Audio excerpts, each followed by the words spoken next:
नमस्कार, मी पंकजा गोपीनाथ मुंडे.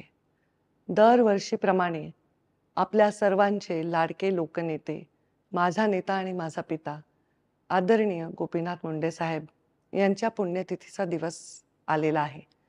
3 जून हा दिवस उजडूच नये असं आपल्यासारख्या लाखो लोकांना वाटतं. पण त्या दिवशी मुंडे साहेबांच्या विचारांचं स्मरण करून, त्यांच्या विचारांवर चालण्याची शपथ घेऊन अनेक लोक गोपीनाथ गडावर येऊन ऊर्जा घेतात. परंपरेप्रमाणे ढोक महाराजांचं कीर्तन आणि जेवढे लोक येतील त्यांचं भोजन हा मुंडे साहेबांचा पारिवारिक कार्यक्रम आहे. मी आपल्या सर्वांना दरवर्षीप्रमाणे निमंत्रण देते. आपण सर्वांनी 3 जून रोजी गोपीनाथ गडावर सकाळी 11 वाजता आवर्जून यावे.